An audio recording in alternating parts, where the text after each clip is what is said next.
Perkenalkan, nama saya Azhara Delvia Fadila. Saya dari kelas 11 IPA 1. Nah, di sini saya akan meresensi bab 2 tentang sistem dan dinamika demokrasi Pancasila. Mari simak video berikut. Nah, sebelumnya apa sih hakikat demokrasi itu? Demokrasi berasal dari bahasa Yunani yang terdiri dari dua kata, yaitu demos yang artinya rakyat dan kratos atau kratein yang artinya pemerintahan.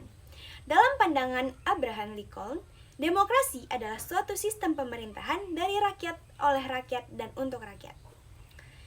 Kita masuk pengklasifikasian.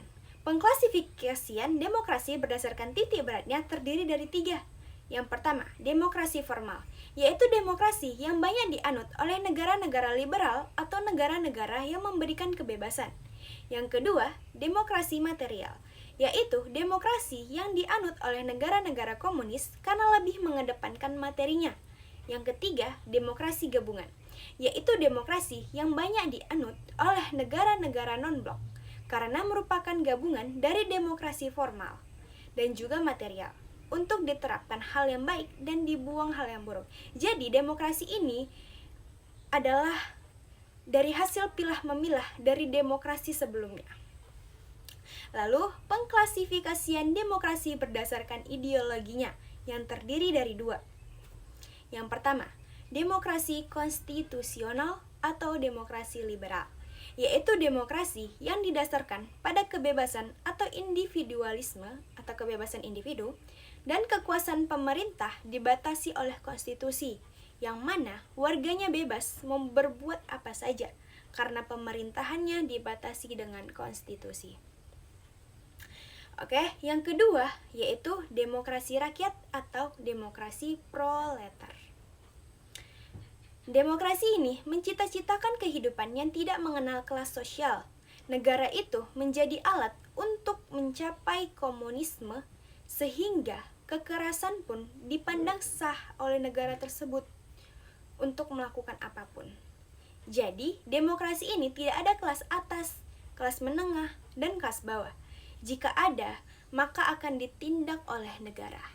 Selanjutnya, pengklasifikasian demokrasi berdasarkan proses penyaluran kehendak rakyat yang terdiri dari 2. Yang pertama, demokrasi langsung, yaitu demokrasi yang mengikut sertakan warga negaranya dalam menentukan kebijakan negara, bahkan dalam penentuan undang-undang. Contohnya saat di kelas ingin memilih ketua kelas, yang artinya demokrasi yang menghadirkan seluruh warga kelas tersebut untuk memilih langsung calon yang akan dipilihnya. Ini bisa terjadi karena lingkupnya masih kecil.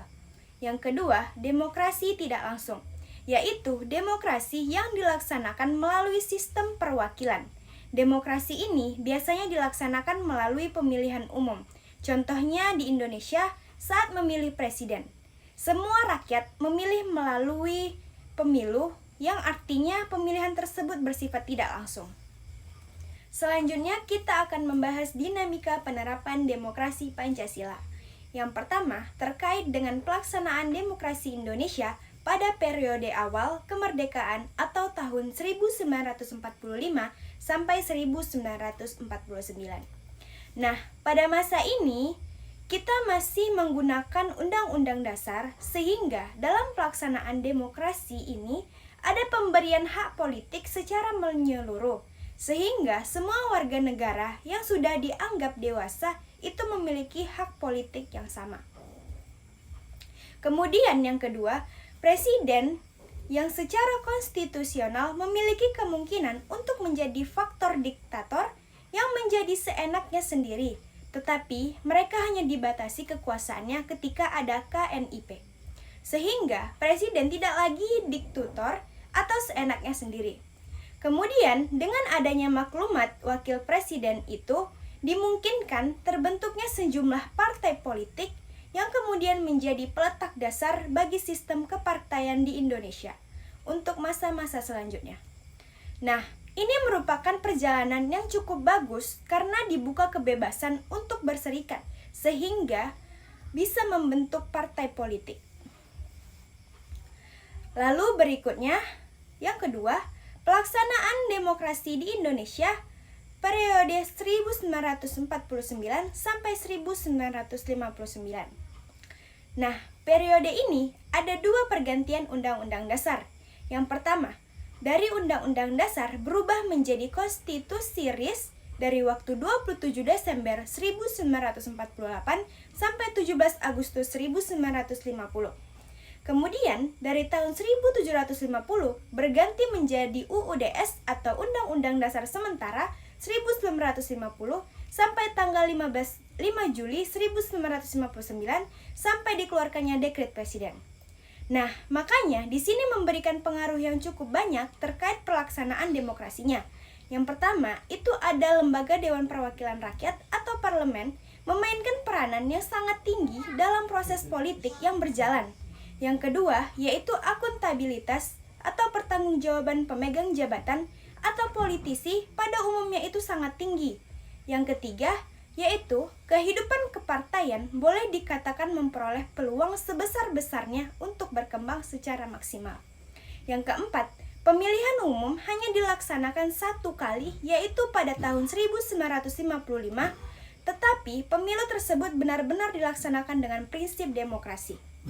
Yang kelima, yaitu Undang-Undang Dasar Masyarakat tidak dikurangi sama sekalipun.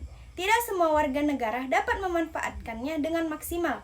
Yang keenam, yaitu daerah rendah atau otonomi yang seluas-luasnya dengan asas desentralisasi, yaitu dengan penyerahan wewenang dari pemerintah pusat kepada pemerintah daerah. Selanjutnya, yang ketiga, pelaksanaan demokrasi di Indonesia periode 1959 sampai 1965. Nah, pada periode ini itu mulai dikeluarkannya Dekret Presiden pada tanggal 5 Juli 1959 yang akhirnya mengembalikan dari yang tadinya Undang-Undang Dasar Sementara menjadi Undang-Undang Dasar 1945 lagi dengan menerapkan demokrasi terpimpin. Nah, ada 5 hal garis besar mengenai pelaksanaan demokrasi pada periode ini. Yang pertama, mengaburnya sistem kepartaian. Jadi, kehadiran partai politik bukan untuk mempersiapkan diri dalam rangka mengisi jabatan politik di pemerintahan.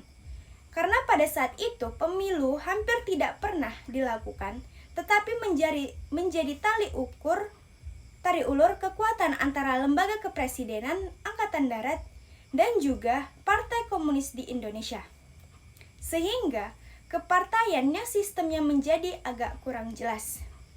Yang kedua, yaitu terbentuknya Dewan Perwakilan Rakyat Gotong Royong atau DPR-GR, yang merupakan peranan lembaga legislatif dalam sistem politik nasional itu menjadi lemah. Karena ada parlemen terus ada DPR-GR, jadi legislatifnya melemah. Yang ketiga, itu hak dasar manusia menjadi sangat lemah.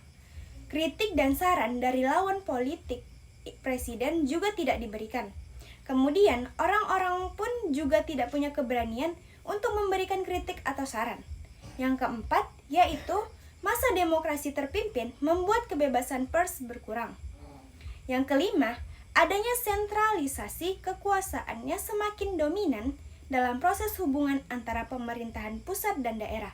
Itu menjadi kurang sehat.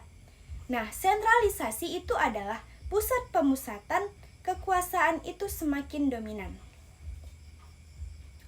Selanjutnya, pelaksanaan demokrasi di Indonesia periode 1965 sampai 1998. Yang pertama, rotasi kekuasaan eksekutif boleh dikatakan sangat kecil.